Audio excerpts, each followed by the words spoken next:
Shalom saudaraku yang Tuhan kasihi, pada malam ini saya rindu untuk kita mendengarkan firman Tuhan bersama-sama. Namun sebelum kita mendengarkan firman Tuhan, mari kita terlebih dahulu bersatu di dalam doa. Bapa yang baik, Bapa pengasih di dalam kerajaan sorga.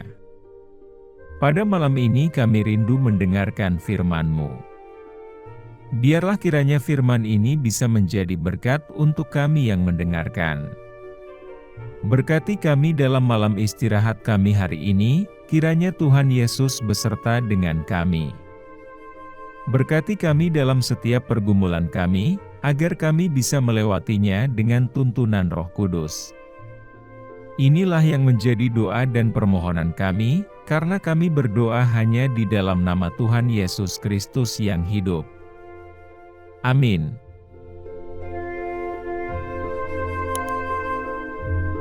Salam kasih dan damai sejahtera dalam nama Tuhan kita Yesus Kristus.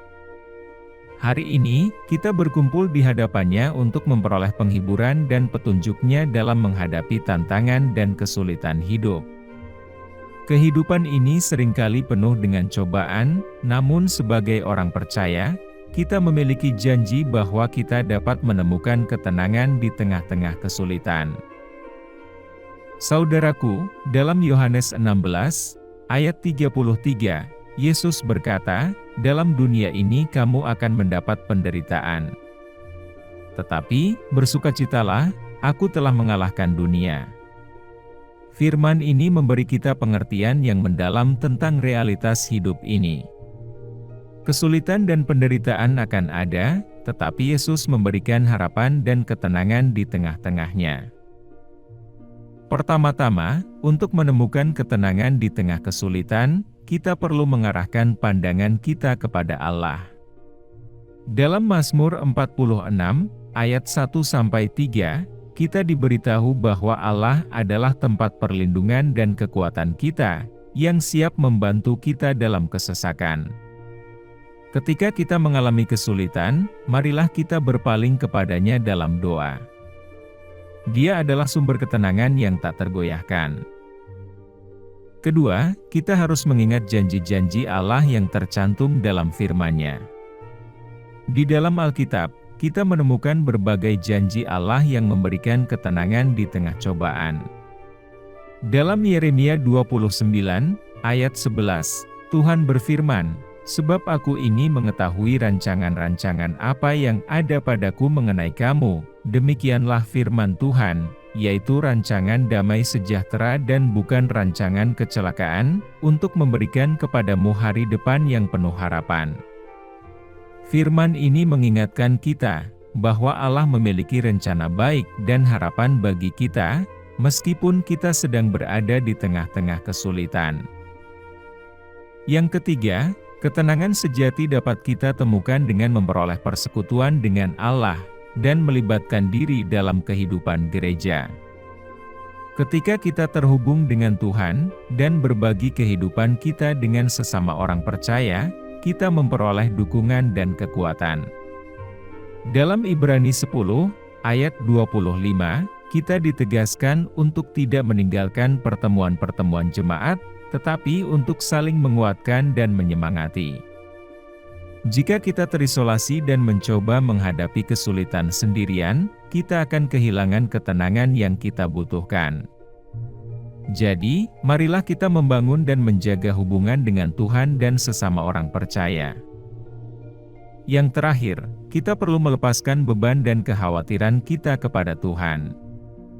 Dalam 1 Petrus 5, ayat 7, kita diperintahkan untuk melemparkan segala kekhawatiran kita kepadanya, karena Dia mengasihi kita. Terkadang, kita cenderung memikul beban sendiri, dan merasa tertekan oleh masalah yang ada di sekitar kita. Namun, Allah ingin kita menyerahkan semuanya kepadanya. Ketika kita menyerahkan hidup kita dan kekhawatiran kita kepadanya, Dia akan memberikan ketenangan yang melebihi pemahaman kita. Saudaraku, saya ingin berbagi sebuah ilustrasi yang dapat membantu kita memahami bagaimana kita dapat menemukan ketenangan di tengah kesulitan. Cerita ini mengisahkan seorang nelayan yang hidup di sebuah desa kecil di tepi pantai. Suatu hari, angin topan yang dahsyat melanda desa tersebut. Ombak-ombak besar menghantam pantai, menghancurkan perahu-perahu nelayan, dan merusak rumah-rumah mereka. Semua penduduk desa panik dan berusaha menyelamatkan diri. Namun, di tengah kekacauan itu, ada seorang nelayan tua yang duduk tenang di bibir pantai. Seorang pemuda yang melihat nelayan tua itu datang dan berkata, "Tuan, mari kita lari. Pantai ini tidak aman, dan gelombang bisa membahayakan kita." Namun, nelayan tua itu hanya tersenyum lembut dan menjawab, "Anakku, aku telah hidup di pantai ini sepanjang hidupku. Aku mengenal angin dan ombaknya. Aku tahu bahwa badai ini akan berlalu. Tidak ada yang perlu aku khawatirkan." Pemuda itu terkejut dengan ketenangan nelayan tua itu di tengah bencana yang sedang terjadi. Ia bertanya, "Tuan, mengapa kamu begitu tenang?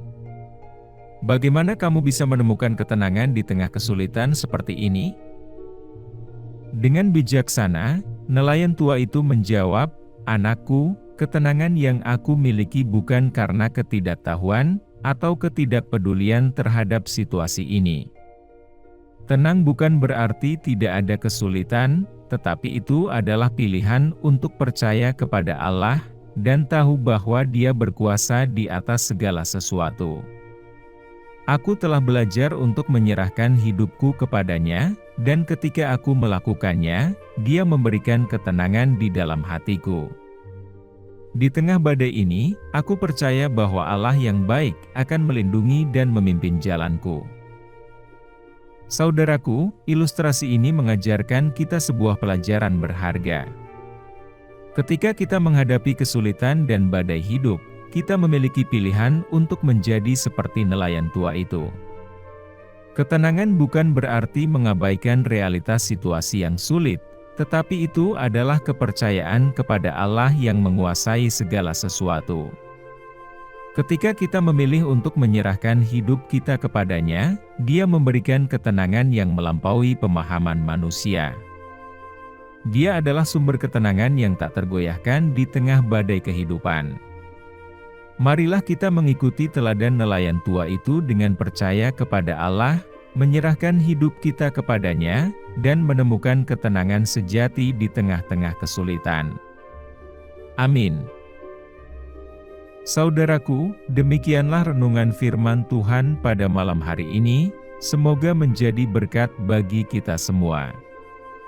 Untuk menutup renungan pada malam ini, mari kita kembali bersatu di dalam doa. Bapa kami yang di surga, Bapa yang kami panggil dalam nama Tuhan Yesus Kristus. Kami bersyukur Tuhan, atas pertolongan-Mu, penyertaan-Mu, dan atas berkat-Mu dalam hidup kami, dan kami bersyukur atas kebaikan Tuhan pada hari ini. Tak berkesudahan kasih setia Tuhan, tak habis-habisnya rahmat-Mu, selalu baru tiap hari.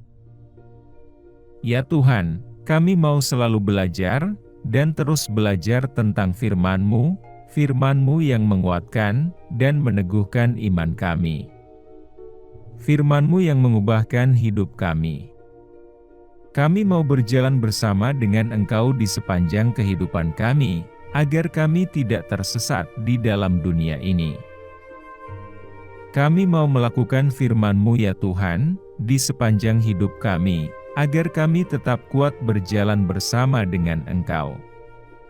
Terima kasih ya Tuhan, buat kesempatan hidup yang masih Engkau berikan kepada kami. Segala pergumulan dan persoalan hidup, kami serahkan di dalam tangan-Mu, Engkau akan menyelesaikannya bagi kami. Ya Bapa, hamba berdoa buat saudara-saudaraku, yang sudah mendengarkan renungan malam ini, yang saat ini sedang mengalami sakit penyakit, pergumulan, dan masalah kebutuhan ekonomi, kiranya Engkau jamah, sembuhkan, dan pulihkan. Berkati perekonomian mereka, serta berikan jalan keluar di setiap pergumulan, dan masalah yang mereka sedang hadapi. Ajarlah kami ya Tuhan, untuk selalu berharap, dan percaya sepenuhnya hanya padamu saja. Kiranya Engkau terus memberkati kehidupan kami, keluarga kami, sanak saudara kami, bangsa dan negara kami, dan pemerintah kami. Biarlah semuanya dalam perlindungan-Mu ya Tuhan. Bapa, inilah yang menjadi doa dan permohonan kami, ampuni kami agar kami layak di hadapan-Mu. Dalam nama Tuhan Yesus kami berdoa. Amin. Saudaraku yang terkasih, apabila saudara merasa terberkati dengan renungan pada malam ini, jangan lupa subscribe channel ini, agar saudara bisa mendapatkan notifikasi terbaru dan renungan setiap harinya. Tuhan Yesus memberkati.